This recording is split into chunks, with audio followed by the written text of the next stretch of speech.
My parents kicked me out at 16 so my older sister could move back in with her boyfriend. It's always been obvious that my parents never loved me, but it wasn't until last week, when I turned 16, that I finally got some hardcore evidence. It started off with business as usual, zero celebration, zero cake. But then, they actually surprised me with a gift. Except it wasn't for me, it was for them. They kicked me out of the house. The reason? My older sister Natalie. She's basically their golden child, and always has been. They've never said why, but I'm socially awkward, and never had a girlfriend. Meanwhile, she was the it girl back in high school, but now she's 8 months pregnant, and on my birthday morning, my parents woke me up and told me to start packing. You see, we have 4 bedrooms, and they wanted one for the newborn, one for my sister, and one for her boyfriend. At my expense, of course, so I was being booted to my uncle's house. I didn't even react, and after a few minutes of silence, they promised to cover all my expenses until I turned 18, as long as it wasn't under their roof anymore. Natalie wasn't even home during this conversation, and I immediately knew that was intentional, so she wouldn't have to witness this train wreck and feel guilty. I thought we had a civil relationship, but at that moment, I knew my family never actually cared about me, and she was no exception. And like any 16-year-old boy being told they're getting kicked out on their birthday, I felt crushed, but I knew nothing I could possibly say would make them actually love me, and that's why I spent my 16th birthday stuffing all my belongings into trash bags. They helped me pack, but honestly, I think they were just speeding up my exit. Once finished, they even drove me to my uncle's place and chatted happily the entire trip. At one point, my mom turned to my dad with a huge smile plastered on her face. Hey, now that OP's gone, we can finally order some Indian food. When we arrived, I expected some sort of goodbye hug, or even a good luck, but instead, they pulled into the sidewalk and drove off before I even made it to the front door. And when my uncle opened the door, I felt even worse, because he wrapped his arms around me and warmly welcomed me in. I broke down crying, because the whole thing made me realize how terrible my parents actually are. I ended up opening up to him, and he seemed completely shocked by what I said, and asked me to repeat everything. So I recounted the morning's events, and his friendly smile instantly transformed into an angry scowl. Without saying anything, he grabbed his phone, mentioned needing to make a call, and disappeared into another room. Suddenly, my uncle's voice erupted through the walls. This was completely out of character since he rarely raises his voice at anyone. He's generally super chill and soft-spoken. I immediately knew someone had seriously pissed him off for him to react this intensely. When he returned, his face was bright red with anger, and I discovered my parents were the source of his fury. Turns out, my dad, his brother, had told him that I'd actually proposed this living arrangement myself, and I was totally cool with moving out of my childhood home to live with him instead. This explained why my uncle had agreed to take me in, since he thought it was my idea. After that call, he grabbed me a pint of Ben & Jerry's ice cream. He told me he was sorry for not doing something sooner. He said my parents are the adults in the situation, and my safety and happiness should have always been their priority. I felt myself choke up and sniffle to hold back tears when he said that. They were the words I've been longing to hear ever since I was 6, and my parents told me I was worthless for the first time. But his reassurance wasn't enough for me. My parents had literally chosen to give their guest room to Natalie's boyfriend, who's like 24, with a steady job and an apartment lease. So I decided to expose my parents online and let the internet deal with them. I wasn't sure if my uncle would approve, so I waited until he went for his afternoon nap and posted what had happened without hesitation. I included everything: the favoritism, the insults, and of course, the borderline abandonment. By the time I hit post, tears were streaming down my face. I immediately turned my phone off because I was terrified of the consequences, and when I turned on my phone an hour later, I finally learned why people always say, be careful what you post online, because it went viral, but to all the wrong people. The post had been seen by tons of relatives, and my inbox was flooded with messages from my parents and even my sister. Meanwhile, numerous family members had commented expressing their support. Several had texted offering help if I needed anything at all. That felt uplifting until I read my parents' messages, all filled with rage and hostility. Obviously, they were furious about what I'd shared and demanded I delete the post immediately. My dad said horrible things, even writing that he wished I'd never been born. Painful, but not surprising. My mom's messages were similarly nasty, while my sister's stood out as different. She didn't say much except requesting to speak with me in person if possible. I felt completely overwhelmed by all the responses and just put my phone away again, ignoring everyone for the next couple days. However, I did block my parents since I had zero interest in communicating with them anymore. I knew they were legally obligated to support me financially until I turned 18, and beyond that, I saw no reason to maintain contact. And that's when my uncle finally woke up from his nap. He rushed into the living room where I'd been sitting since arriving and calmly asked if I'd posted something online. After showing him everything, he seemed fine with this approach. And if my dad tried reaching him in the following days, he never mentioned it to me because we carried on like nothing happened, which confirmed he supported my actions completely. That was all the validation I needed or wanted. For about a week, I had virtually no interaction with my parents, but then they suddenly appeared outside my school as I was leaving, looking absolutely livid. My friends were fully aware of the situation, so they formed a protective barrier around me so I wouldn't have to engage if I didn't want to, but they kept shouting my name until I finally responded. I marched straight up to them and declared I wanted nothing to do with them anymore, but they completely ignored that and insisted I needed to come home with them immediately. I couldn't understand why they suddenly wanted me back when they'd made it crystal clear I wasn't important to them at all. It felt like a desperate attempt to salvage their reputation among relatives, so I refused to go anywhere until they explained what was happening, trying to understand this abrupt change in attitude. They seemed simultaneously furious, yet determined to bring me home. When they said they didn't want my friends overhearing, I told my buddies to step back so we could talk privately. Once my friends were out of earshot, they revealed they needed me back because I wasn't responding to their calls or texts, and they had to reconcile with me to secure their inheritance. After my post went viral in our family, my grandparents had discovered everything. My dad's parents are seriously wealthy, and they threatened him that continuing to treat me this way would cost him his inheritance. They'd stated that unless my parents reconciled with me,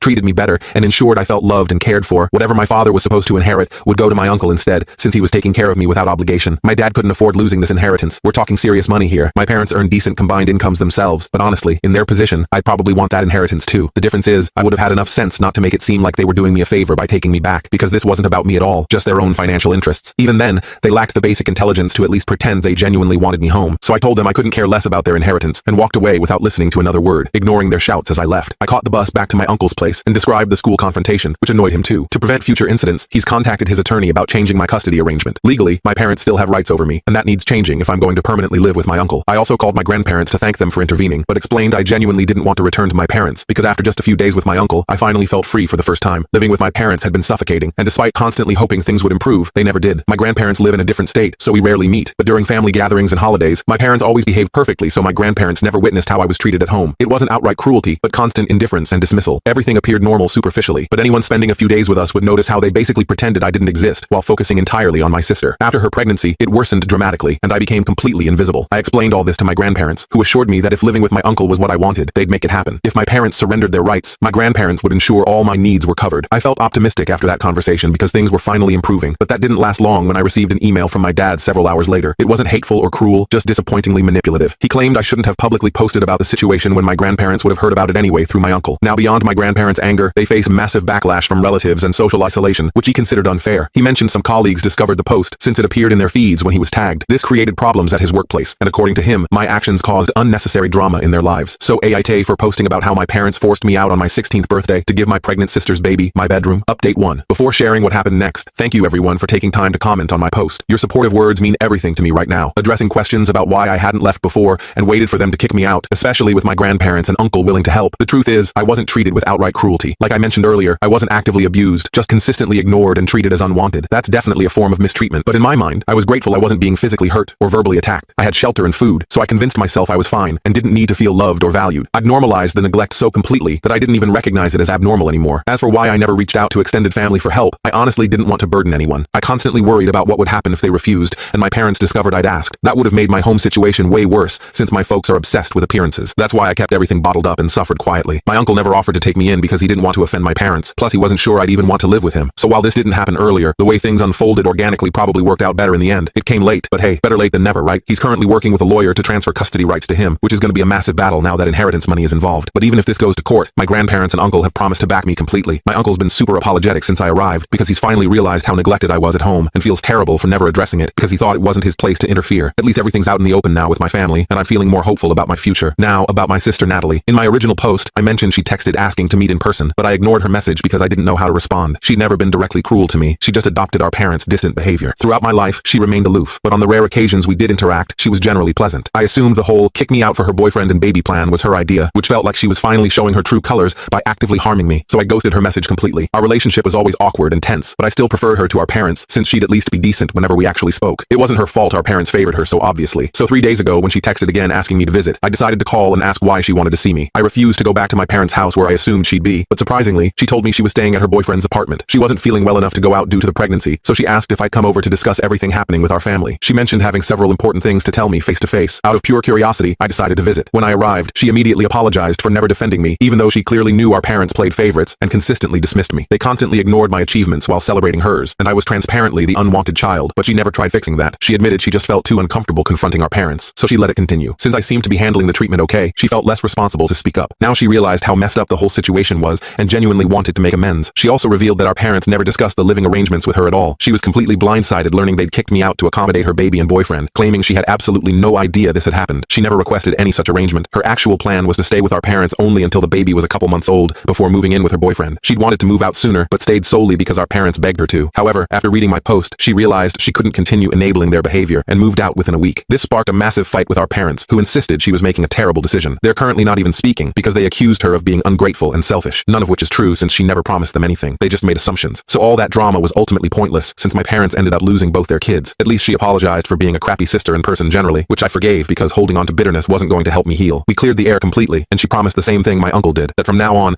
she'd always have my back no matter what. It's been just under a week since my original post, and I've heard nothing from my parents since that email, so I'm guessing they've finally given up trying to get me back. I'm pretty sure my grandparents intervened since they called midweek to assure me my parents wouldn't bother me at school or send more emails. I hadn't even mentioned Dad's email to them, so clearly there must have been some conversation between my parents and grandparents behind the scenes. I don't know exactly what was discussed, but it seems my parents have finally accepted defeat. Update 2. Only 3 days since my last update, and today my uncle announced my parents have agreed to surrender their parental rights. The paperwork should be completed soon, and he'll officially take over legal custody. I'm experiencing seriously mixed emotions right now. On one hand, I'm thrilled to finally have a home where I don't constantly feel unwanted and irrelevant, but I'm also feeling strangely empty and melancholic about certain aspects. It feels surreal that this is actually happening, but ultimately, this is the right path forward. This is exactly what I needed. Update 3. Hey everyone, A couple weeks have passed since my uncle officially became my legal guardian. Major win. I also discovered my parents only relinquished custody because after I told my grandparents I refused to return home, they presented my parents with an ultimatum: lose their entire inheritance or keep 50% of what they were originally going to receive but give up custody, and promise never to contact me again without my permission. Guess which option my parents chose? LMAO. Not surprised whatsoever, and honestly, I couldn't care less because it just confirms I dodged a major bullet. Good riddance. I'm still regularly talking with my sister though. My parents are desperately trying to reconcile with her before her due date, but she's demanding personal space right now and has told them to stop hounding her daily. At this point, I can't help but laugh at the absolute dumpster fire they've created for our family, but whatever. I'm happy living with my uncle, and that's all that matters to me now.